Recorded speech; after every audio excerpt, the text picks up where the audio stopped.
औज़ुबिल्लाहिमिनश्शैतानिर्रजीम बिस्मिल्लाहिर्रहमानिर्रहीम।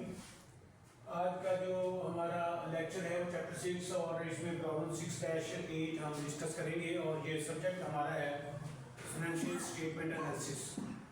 और ये गिब्सन्स की जो 13 एडिशन का चैप्टर है, तो इसमें प्रॉब्लम 6-8 को देखते हैं। The inventory and sales data for this year of G. Roberts Company are as follows. End of the year और beginning of the year ये जो inventories गिवन है, sales है, net sales है 31,50,000 है, gross receivable 180,000 है और 160,000 है, inventory से 4,80,000 है, 390,000 है और cost of goods sold 20,50,000 है. Required using the data from G. Roberts Company, compute the following. Account receivable turnover in days. First requirement है account receivable turnover in days. Account receivable turnover in days. Account receivable turnover in days.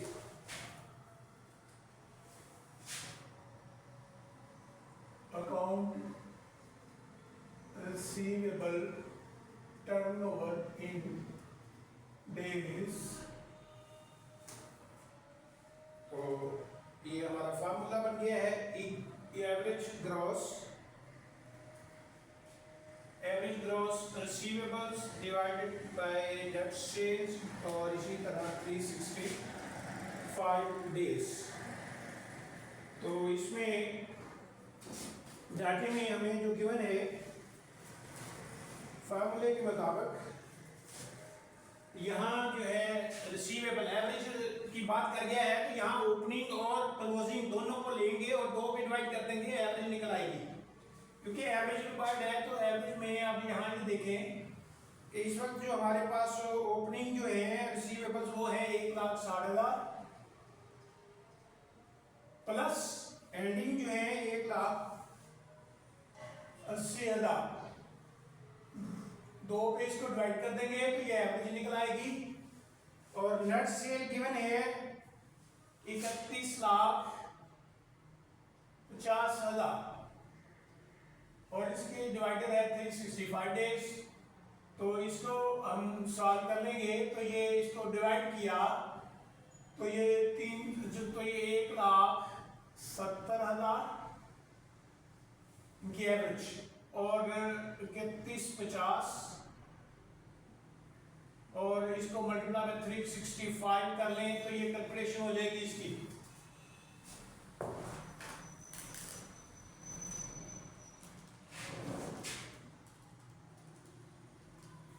तो ये आ गया जी 19.69 days.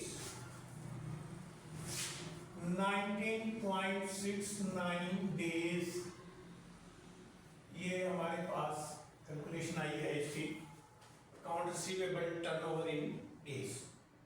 इसी तरह second B requirement जो है, B requirement में कह रहे हैं कि inventory turnover in days. Inventory turnover in days, inventory turnover in days, average inventory, average inventory divided by cost of goods sold divided 365। तो यहाँ भी हमने जो एवरेज इन्वेंटरी की बात की है, एवरेज इन्वेंटरी लेंगे। इन्वेंटरी जो यहाँ हमारे पास है 390 है, 3,90,000 ये ओपनिंग है और एंडिंग इन्वेंटरी हमारे पास है 4,80,000। दो पे इसको डिवाइड कर देंगे तो एवरेज निकल आएगी। सीजीएस गिवन है 22,50,000 और इसको 365 पे डिवाइड कर देंगे तो ये बन गया जी 8,70,435। ये आ गया जी 4,35,000 एवरेज। और सेल हमारी आ गई सीजीएस 365 ले लें तो ये डेज ये कैलकुलेट कर लेते हैं इसका। तो ये कैलकुलेशन हम करते हैं।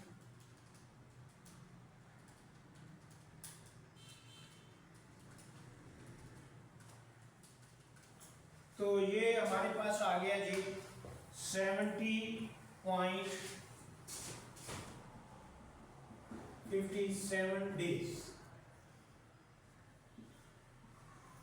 ये इन्वेंट्री टर्नओवर है। इन्वेंट्री हमारे पास जो है इतनी टाइम्स तो इतने दिन में सेल हो जाती है। नेक्स्ट सी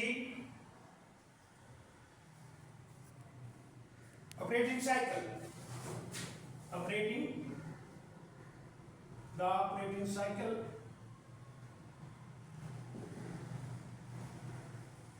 इक्वल, इन दोनों को जमा कर लेंगे। अकाउंट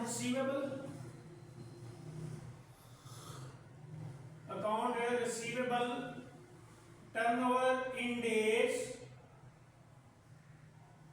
प्लस इन्वेंट्री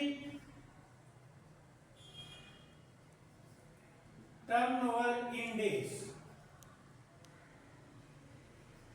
तो यहां ऑलरेडी हमने ये कैलकुलेशन की हुई है। तो ये 19.69 डेज प्लस 70.57 डेज, इन दोनों को जमा कर लेंगे।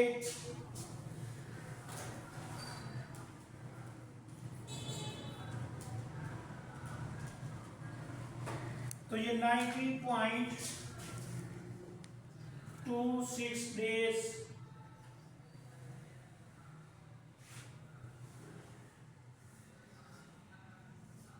ये ऑपरेटिंग साइकिल हो गई। तो चीजें जो हम खरीद के बेचते हैं और उनसे जो पैसे रिकवर करते हैं वो हमारा ऑपरेटिंग साइकिल आ गया। तो ये प्रॉब्लम था 6-8। अब हम नेक्स्ट दूसरे प्रॉब्लम पे चलते हैं। प्रॉब्लम है हमारे पास इस वक्त जो है नेक्स्ट 6-9। 6-9 को चेक कर लेते हैं। तो 6-9 जो है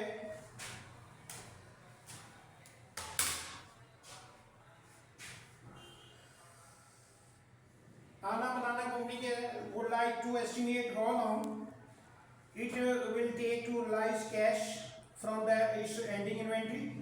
For this purpose, the following data are submitted. Account receivable less allowances for doubtful है 30,000 or 5,60,000. Ending inventory 6,80,000.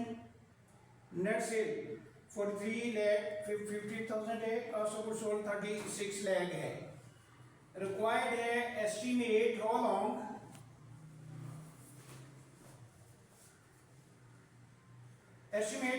it would take to realize cash from the ending inventory. Required, ये प्रॉब्लम है हमारा। प्रॉब्लम है जी 6-9 और रिक्वायर्ड है हमारा estimated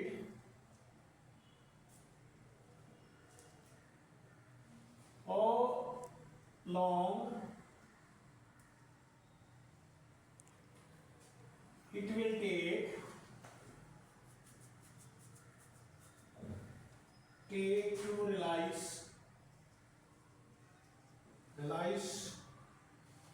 cash from ending inventory. It means कि ये जो required है that is called operating cycle. The operating cycle जो है हमें इसका कैलकुलेशन करना पड़ेगा। Operating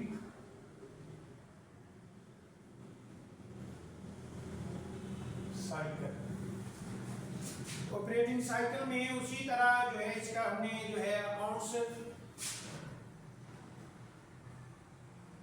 receivable turnover in days plus inventory turnover in days, ये हमें इसमें कैलकुलेट करना उसी तरह। तो सबसे पहले उसी तरह हम अकाउंटिंग जो है number 1 accounting accounts receivable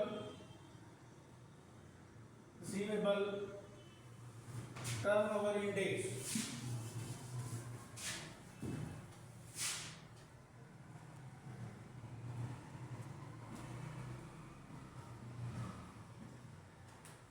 Formula average gross receivables divided by average gross account receivable divided by net sales divided 365। तो यहाँ अगर हम इसमें देखते हैं तो ये हमारे पास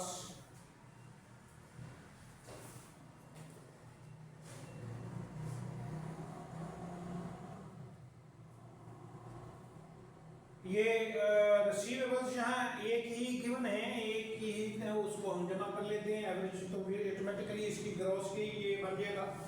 तो हमारे पास एवरेज है नहीं क्योंकि यही एवरेज होगी। तो ये 5,60,000 और ग्रॉस की बात हुई है तो प्लस इसमें अलाउंस है 30,000 का। सेल यहाँ जो है वो है 4350 और डिवाइडेड इसका वही 365, तो ये 590,000 और डिवाइडर आ गया 43,500 और मल्टीप्लाई 365। तो ये कैलकुलेशन कर लेंगे हम।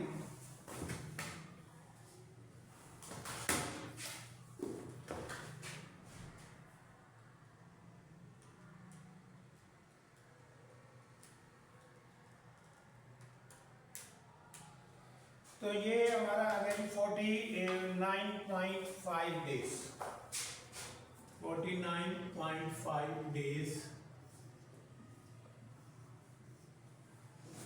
नंबर 1। और नंबर 2 हम इसी तरह इन्वेंट्री टर्नओवर लेंगे। नंबर 2 इन्वेंट्री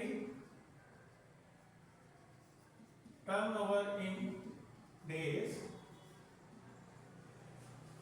तो इसका फार्मूला उसी तरह एंडिंग इन्वेंट्री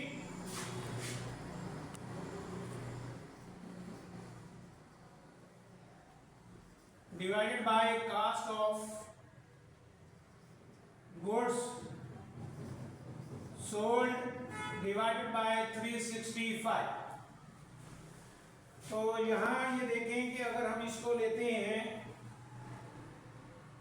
इन्वेंट्री को, इन्वेंट्री है 6,80,000, सीजीएस है 36 लाख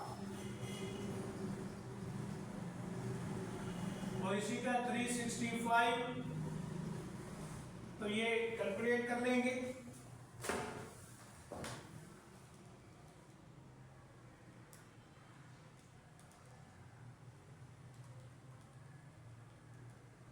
तो ये 68.9 डेज अप्रोक्सीमेटली ये हमारे पास इसकी इन्वेंट्रीज आ गई है। तो यहाँ ये देखें कि हमने रिक्वायर्ड था हमारा how long estimated how long it will take realize cash from inventory. तो ये ऑपरेटिंग साइकिल ही था। तो इन दोनों को जो दोनों हमने निकाले हैं इन दोनों को यहाँ जमा कर देंगे। तो ये हम यहाँ से उठाएंगे तो ये आ गया 49.5 डेज और प्लस 68.9 डेज, इन दोनों को जमा कर लेंगे। तो ये जमा किया तो ये आ गया जी हमारे पास 118.4 डेज 4.4। तो ये हमारा ऑपरेटिंग साइकिल है जी। तो ये दो आज के इस लेक्चर में दो क्वेश्चंस थे। अगर इसमें कोई समझ नहीं आई तो उसकी क्लैरिफिकेशन के लिए कमेंट्स में आप पूछ सकते हैं। थैंक यू जी। अल्लाह हाफिज़।